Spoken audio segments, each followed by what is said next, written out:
engine bay here, you've got your 12-volt battery with an isolator switch located right above it. If you're not going to use the tractor for an extended period of time, just isolate the battery to reduce any parasitic draw if there is any, or just to preserve the battery's life in general. Next up, you've got your air filter here. Again, only needs to be replaced at major services, but in the meantime, if you're in an extremely dusty environment, you can just remove said air filter, hit it with an air compressor, blow it out, let it help the engine breathe better until it's due for replacement. Now, coming back to this side of the engine bay, you've got your fuel water separator, which does exactly what it says in its name. It gets fuel come through it. If you get a bad batch of fuel, you just undo this screw at the bottom. That will drain the water out of it. And it may happen once in a while, or it may not happen at all depends on where you source your fuel from. Over here, you've got your fuel filter and the oil filter just behind it. Now, if the tractor has been sitting for an extended period of time, or you've run out of fuel and picked up some air from the fuel tank, what you do is you crack this little bleed nipple here. This here is a primer for the fuel pump, so for the fuel line, sorry. You pump that a few times, maybe a dozen or so, and see if anything besides air has come out of there. If you start to see bubbles, and more importantly, fuel come out of there, you can shut that nut, try to start the tractor, and she should start straight up. So a couple more things before we head over to that side of the engine. You've got your dipstick down here, just to check your engine oil, just like a car and a truck.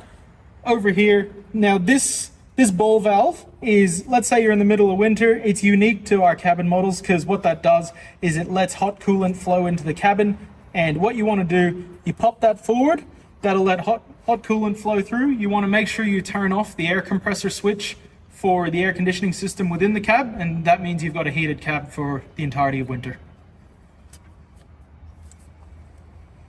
So you've got a couple fill points for your engine oil. Up the top here, just like your standard car or truck, and down here is an alternate fill point for engine oil. Now, let's say you've come to the end of winter and you need to start cooling down the cab again. You want to turn off this ball valve, make sure you turn on the air compressor on the switch inside the cab, and you're good to go.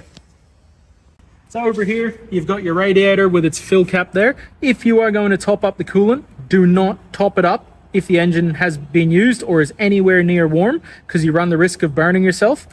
Over here is your power steering fluid. If you need to top it up, you just undo there, put some power steering fluid in there. Down here is your alternator, which is what charges your battery when the engine is running.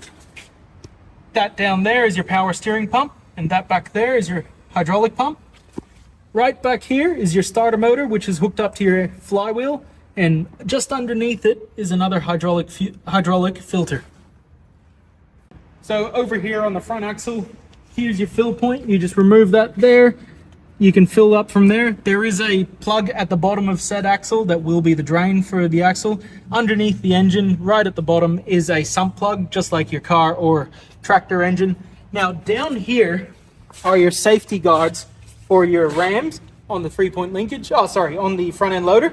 If you're storing the front end loader for an extended period of time or above something you don't want to damage, this safety ram here slots onto the ram here. It only fits one way, and that just stops the front end loader from sagging too much and dropping on whatever it is.